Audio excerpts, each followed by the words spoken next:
Halo teman-teman, baik lagi di sini aku Niha.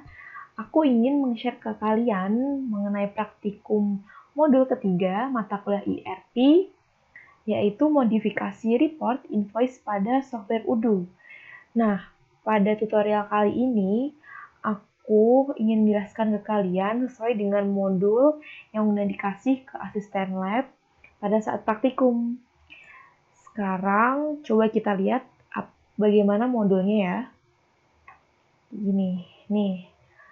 Nah, modul ini mengenai invoice report, modifikasi report invoice Odoo. Nanti aku akan taruh di link deskripsi di bawah ini. Nah, jadi di modul ini tuh benar-benar dikasih step-stepnya dari mulai awal sampai stepnya berhasil. Oke, tanpa berlama-lama, lihat video selengkapnya. Pertama, dari yang kita siapkan, kita buka aplikasi Odoo-nya. Kalau udah buka, kan seperti ini. Lalu kita masuk ke setting.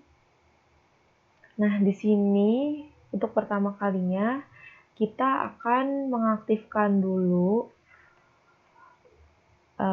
developer modenya dengan cara klik 2 kali.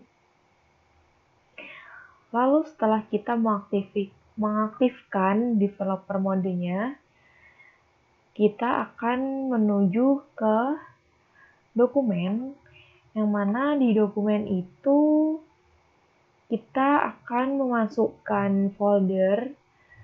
Pertama kali kita masuk ke program file. Nih, aku jelasin kalian satu-satu. Program file, lalu kita klik Odoo. Nah, Odoo ini merupakan instalan dari software Odoo kita ya.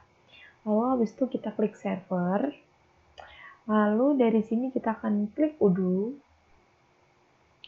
Nah, sebelumnya di modul praktikum itu udah dikasih link folder, yaitu 10 add-ons seperti ini.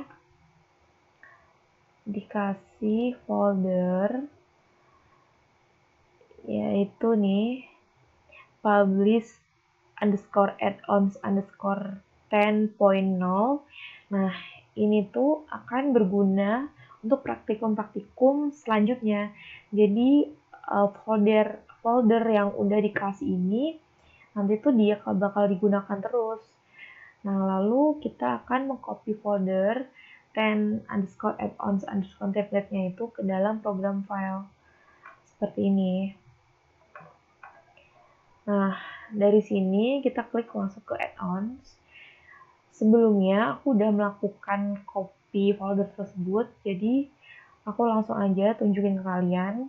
Aku akan search add-onnya di sini, dan folder yang udah aku copy itu aku ubah nama foldernya menjadi feed underscore invoice underscore save. Nah, seperti ini. Jadi, tadi yang udah dijelaskan di modul, aku rename jadi foldernya ini. Jadi, kalau udah kayak gini, berarti udah ada. Dan setelah itu kita siapkan source code-nya buat nantinya kita bisa koneksikan ke software Odoo kita. Jadi, di sini akan mengklik open ERP underscore.py.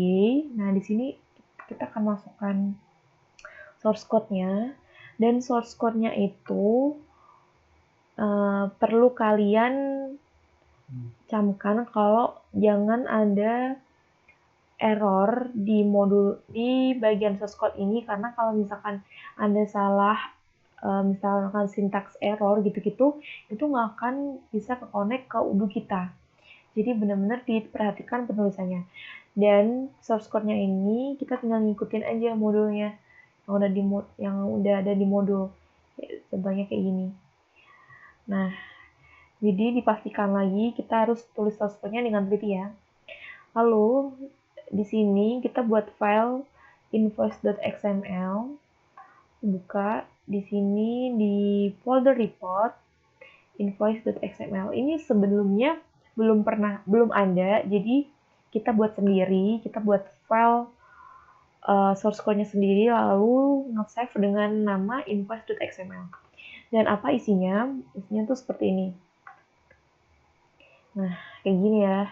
Jadi yang seperti tadi udah aku bilang, kita harus teliti untuk memastikan nggak ada lagi namanya typo-typo atau penulisan source code. Jadi benar-benar perhatikan.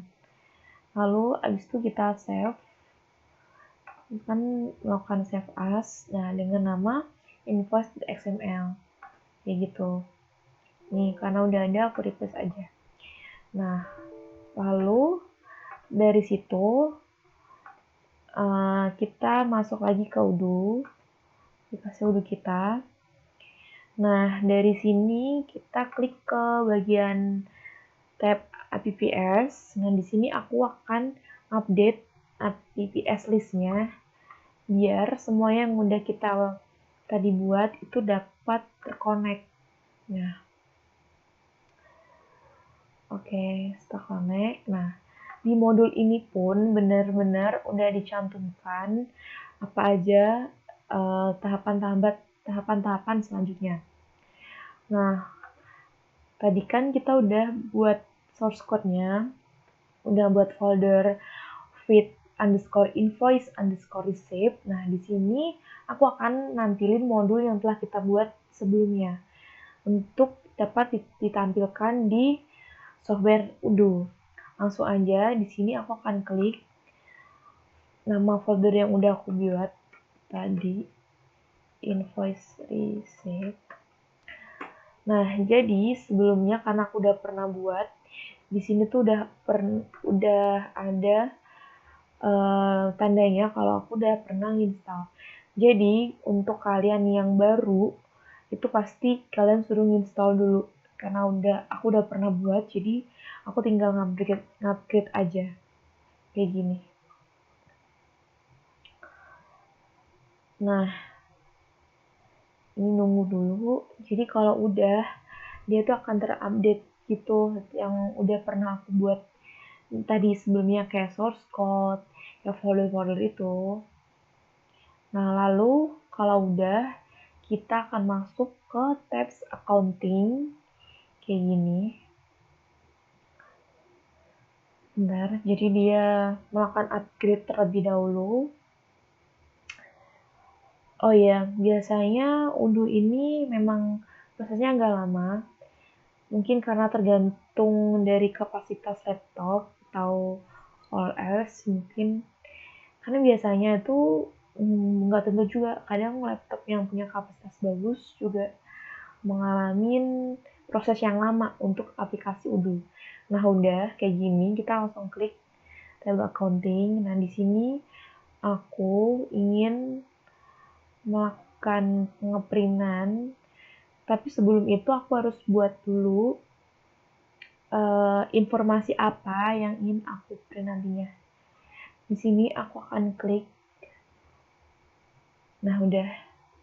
Nah, di dalam modul ini, jadi dirinya itu hasil akhirnya akan muncul akan muncul laporan invoice gitu setelah dimasukkan informasi-informasi di dalamnya.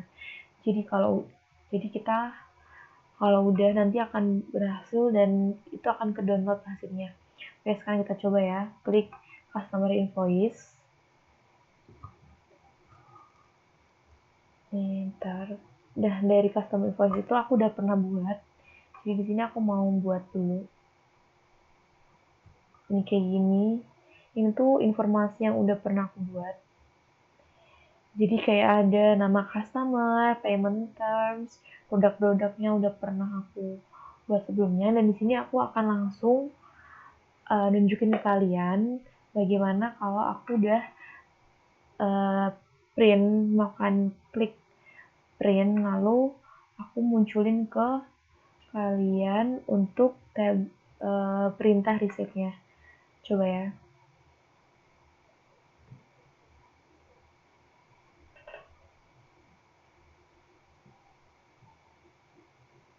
Nggak lama, jadi kayak gitu. Ini kalian bisa lihat